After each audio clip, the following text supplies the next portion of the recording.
그들이 다 성령의 충만함을 받고 성령이 말하게 하심을 따라 다른 언어들로 말하기를 시작하니라. 하나님이 사람 코에 생기를 불어넣으신 사건이 창세기 2장 7절에 나옵니다. 생기를 불어넣은 결과는 사람이 생명이 된지라. 생명체가 되었다, 숨을 쉬었다, 산 존재가 되었다. Become a living being 이렇게 되어 있습니다. 그러니까 생기가 들어가기 전의 상태는 어땠을까요? 땅의 흙으로 사람을 지으시고 그냥 흙이었어요. 인간 모양으로 만든 점토일 뿐 살아있는 상태가 아니었습니다. 하나님의 숨이 들어간 상태가 인간입니다. 그래서 인간이 되고 인간답게 산다는 것은 숨이 들어가야 한다는 뜻입니다. 끊임없이 밖에서부터 공급을 받고 도움을 받아 살아가는 존재가 인간이다. 그래서 생명이 코 끝에 한숨에 달려있다. 그 한숨 때문에 살아가는 것이다. 팔굽혀펴기 50개 하면 뭐하고 건강검진 이상 없으면 뭐 하겠습니까? 그 한숨을 거둬가시면 죽은 것입니다. 지난주는 이제 설교하려고 앉아있는데 그때마다 이 가슴이 탁 하고 막혀요. 그러니까 세상 돌아가는 소식들이 워낙 그냥 다이나믹한 것들이 많아서 제가 은근히 눌려 있었습니다. 이 깝깝한 세상에서 우리가 살아가고 있기 때문입니다. 그래서 저는 고민이 많이 돼요. 오늘 이 본문이 우리에게 어떤 의미가 있을까? 저도 숨이 이렇게 막히는데 성도님들은 오죽하실까 생각을 해봤습니다. 하나님은 이 시대에 어떤 말씀을 주실까? 2000년 전 성령 강림 사건이 오늘 우리와 무슨 상관이 있는 것일까? 솔직히 답답했습니다. 그건 제 감정이었고요. 하나님은 다르시더라고요. 하나님은 여전히 무언가 준비를 하고 계시는 거예요. 우리에게 주실 무언가를. 성도님들도 이 힘든 세상에 사시면서 주일 오전에 잠시라도 저 하늘을 보며 한숨을 쉬어보시면 어떨까 말씀드립니다. 그 한숨에서 하나님의 생명을 느껴보시고 하나님의 마음을 느껴보시면 좋겠습니다. 우리가 포기하지 않으면 하나님이 먼저 포기할 일은 없습니다. 사도행전은 계속될 것이고 하나님의 말씀은 끝나지 않을 것이다.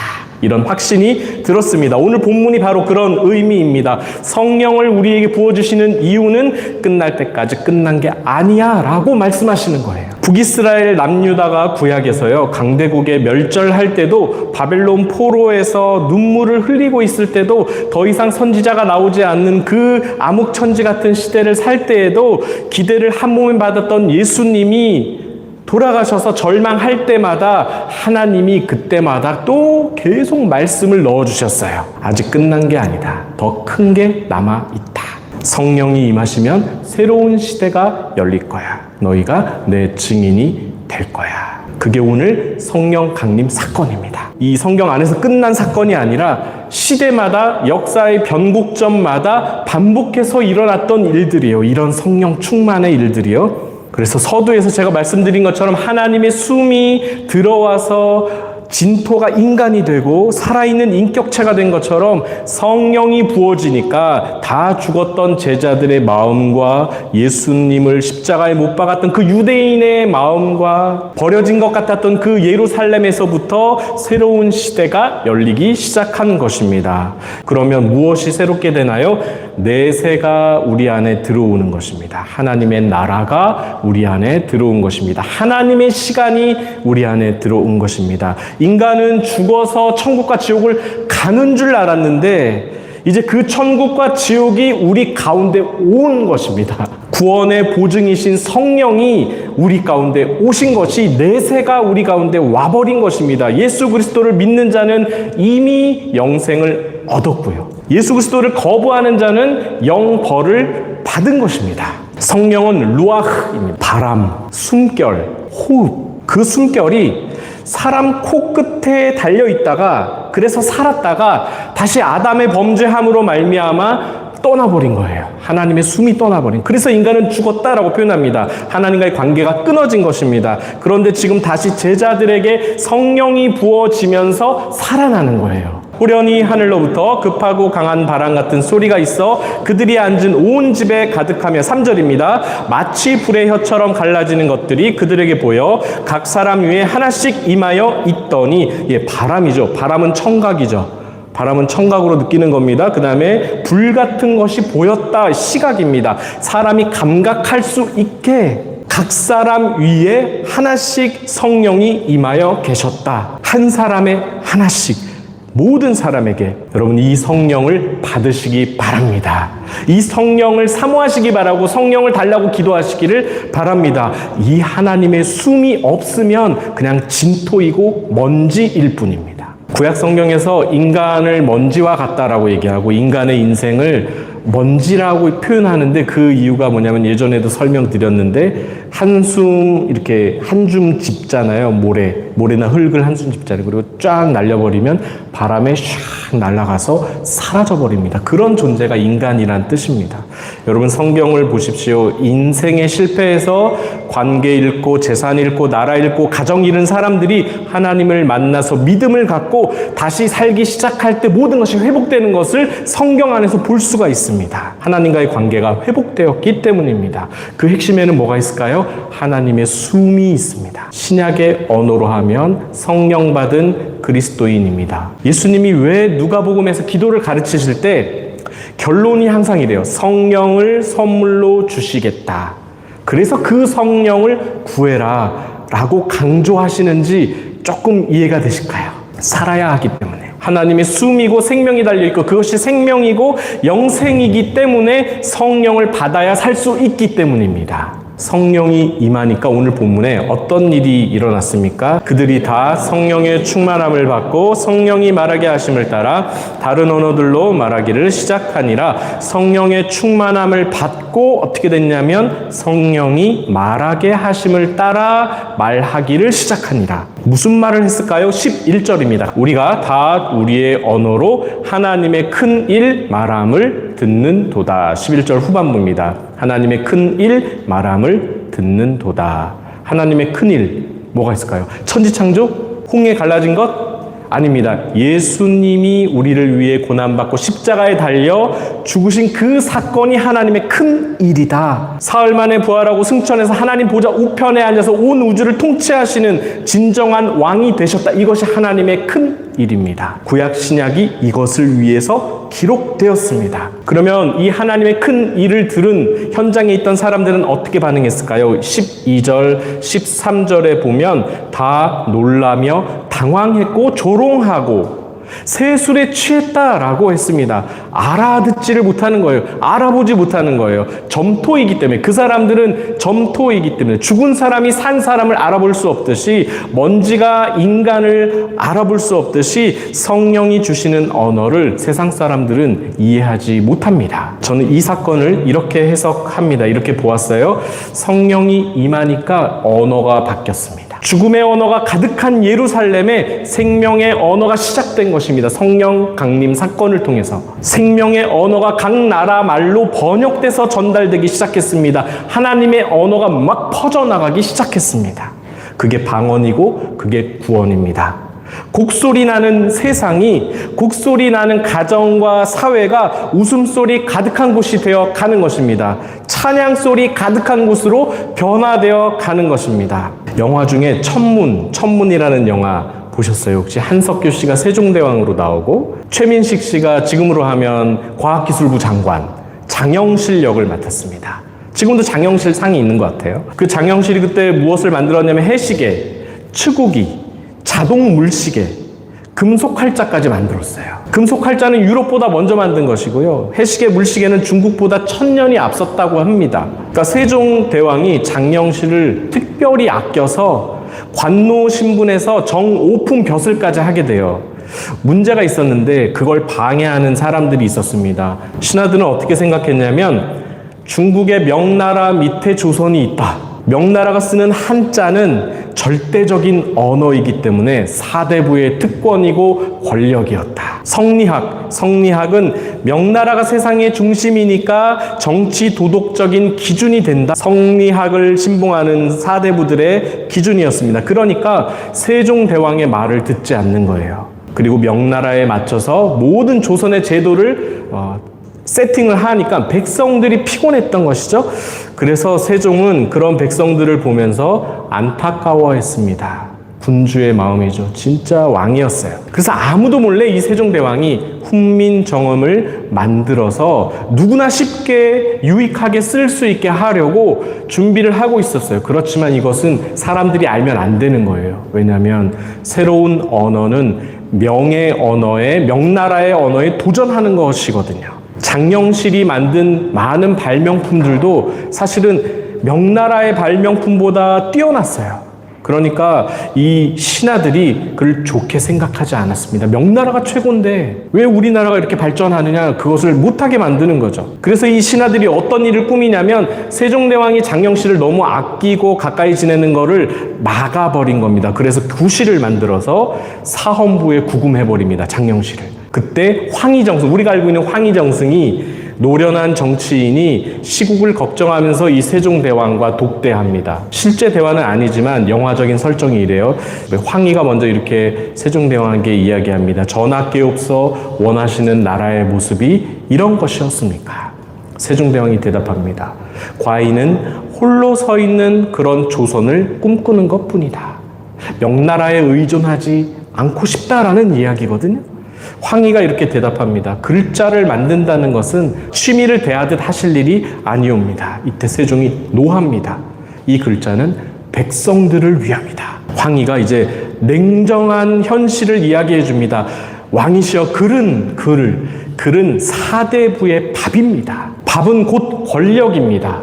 그 권력을 백성들에게 나누어 준다면, 언어를 백성들에게 나누어 준다면 조선의 모든 사대부들은 전하를 등질 것이옵니다. 사대부들의 지지 없이 전하께옵서 꿈꾸시는 나라를 이루실 수가 있겠습니까? 소시는 전하께서 새로운 글자 창제를 거두겠노라 약속만 해주신다면 제가 나서서 장영실을 구해내겠습니다. 반협박을 한 거예요. 한글을 포기하면 누구를 구해주겠다? 전하가 아끼는 장영실을 구해주겠다.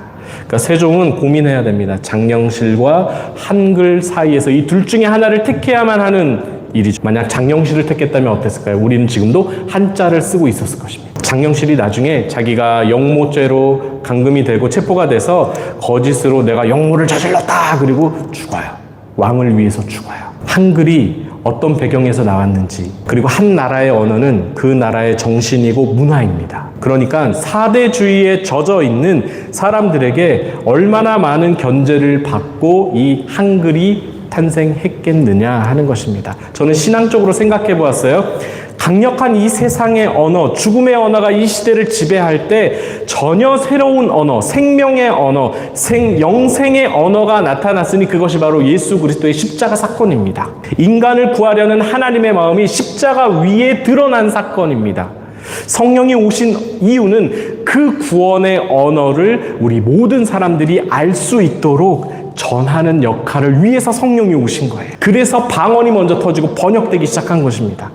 하나님이 늘 하던 일이십니다. 하나님이 잘 하시는 일이에요. 인간의 언어를 약속의 언어로 바꾸어 주시는 것, 생명의 언어로 바꾸어 주시는 일을 하나님이 너무 잘 하십니다. 성령은 그 일을 위해 오셨고요. 애굽을 먼저 한번 살펴보겠습니다. 애굽. 노예로 살고 있던 히브리 민족을 애굽이 왜 그렇게 괴롭혔을까요? 그리고 왜 하나님은 그 모세를 세워서 애굽을 탈출하게 하셨을까요? 그리고 시내산에서 하나님의 법을 왜 주셨을까요? 저는 이렇게 생각합니다. 애굽의 언어로는 구원받을 수 없기 때문에, 애굽의 언어로는 하나님과의 관계가 회복될 수 없기 때문에 하나님의 언어를 주시려고 구출해내신 거예요. 시내산에서 율법을 주신 거예요. 하나님의 언어를 이해하고 하나님의 뜻대로 사는 백성을 만들어야 했기 때문에 하나님이 그 일을 하셨습니다. 그걸 누가 제일 싫어할까요? 바로와 애굽 사람들이 제일 싫어하는 거예요. 왜?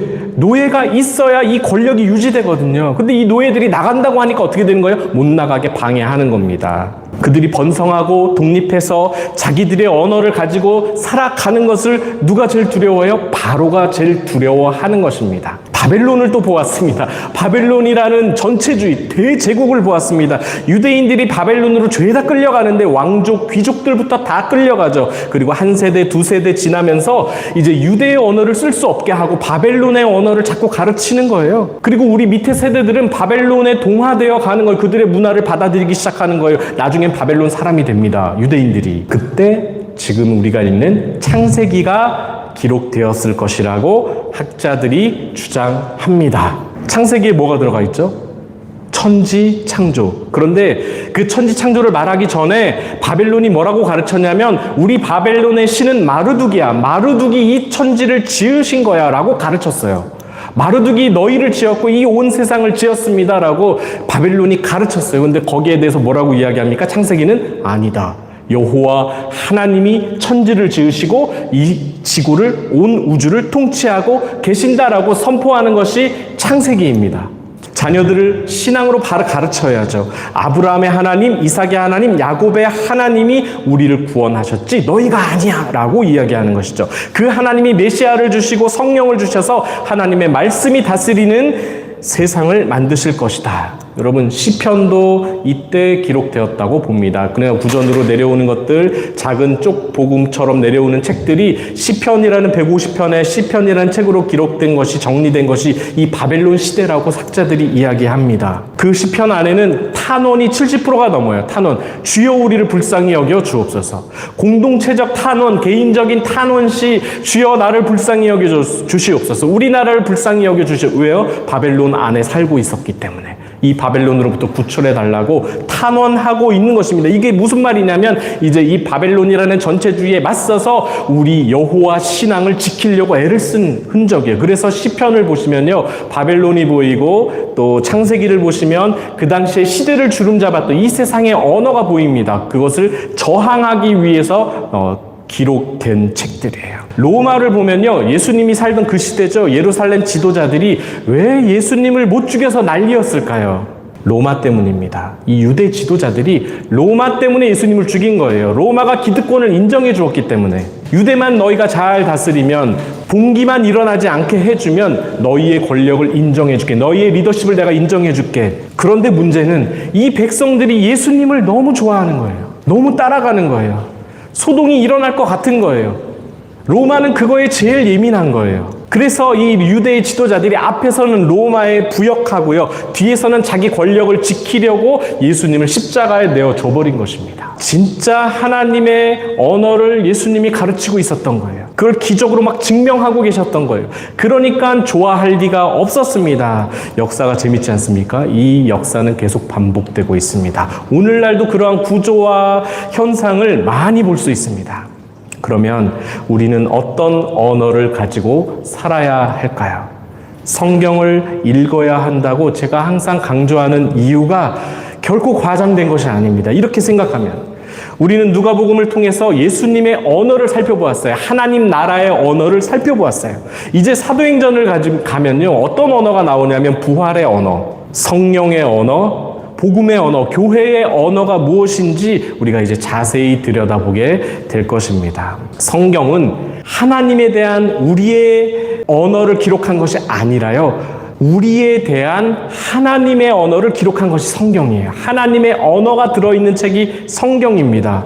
성경은 자기 개발 지침서가 아니고요, 비타민 같은 활력제가 아닙니다. 성경은 죽고 사는 문제가 들어있는 책이에요. 성령이 임해서 방언하고 은사 받았다, 주의 일 열심히 해서 다 같이 복 받읍시다 라고 하기에는 이 성령 강림 사건은 너무 큰 사건입니다. 제가 구약 때부터 계속 이야기해 드린 것처럼 하나님이 원하시는 것은 이 성령을 받음으로 온 세상이 다시 새로운 세계가 되는 것을 원하셨던 거예요. 하나님이 원하시는 세계. 모든 사람이 기다렸고 하나님이 기다렸습니다. 교회는 여기서 출발했습니다. 성도님들, 이렇게 오랜 시간 누가복음을 살펴보고 사도행전을 묵상하기도 어려운데 이 하나님의 언어에 대해서 진지하게 한번 묵상해 보시죠. 이 하나님의 언어가 뭘까요? 저는 구원이라고 봤어요. 구원의 언어가 우리 가운데 들어올 때, 사람이 죽으면 여기서 끝나는 게 아니구나. 이 큰 맥락을 제가 여러분께 오늘 짚어드렸습니다. 훈민정음 서두에 세종대왕의 마음이 이렇게 표현이 되어 있습니다. 우리나라 말이 중국과 달라 한자와는 서로 통하지 아니하므로 이런 까닭으로 어리석은 백성들이 말하고 싶은 것이 있어도 마침내 제 뜻을 제대로 표현하지 못하는 사람이 많다. 내가 이를 민망히 여겨 새로 28자를 만드노니 사람마다 하여금 쉽게 익혀 날마다 쓰는데 편하게 하고자 할 따름이다. 수많은 반대와 핍박에도 불구하고 세종대왕이 한글을 만들어 공표해버렸죠. 우리가 그 덕을 지금 보고 있는 것입니다. 마찬가지입니다. 하나님이 우리를 얼마나 긍휼히 생각하셨냐면 예수님이 백성을 얼마나 민망히 여기셨냐면 그래서 백성을 만나는 곳마다 가는 곳마다 치유하시고 먹이시고 회복하시고 자유케 해주신 거예요. 이게 하나님의 언어다. 하나님이 통치의 언어다. 성령께서 각 사람 위에 하나씩 임하여 계시고 각기 다른 언어로 하나님의 큰일 행하심을 전하게 하신 것은 날마다 하나님과 교제하는 시대가 되었다. 각 사람이 하나님과 동행하는 시대가 되었다. 영원한 삶이 오늘 내 앞에 주어진 것이다 라고 믿는 것이고 예수 그리스도를 믿는 자는 영생을 얻었고 믿지 않는 자는 영벌을 받은 것이다 라고 선포하시는 겁니다. 하나님의 숨이 코끝에 걸려 목숨을 부지하고 살듯이 하나님의 영이 없으면 우리의 삶은 죽은 것과 같습니다. 생명의 언어, 구원의 언어를 모르면 기도를 어떻게 할까요? 기도를 못하는 거예요. 그 언어를 모르기 때문에. 하나님 앞에 무슨 말을 해야 될지 모르는 거예요. 생명의 언어를 모르기 때문에. 구원의 언어를 모르잖아요. 하나님이 무슨 말을 하시는지를 모르잖아요. 소통이 안 되는 거예요. 묵상을 어떻게 할까요? 언어를 모르면 묵상을 할 수가 없습니다. 그래서 성령을 달라고 기도해야 합니다. 영생 얻은 자로 진짜 그리스도인으로 기쁨으로 살게 해달라고 우리가 기도해야 합니다. 그게 이 죽음의 세상을 생명으로 이기시고 기쁨으로 살 수 있도록 만들어 가시는 그 구원의 언어가 회복되는 성령 공동체의 모습입니다.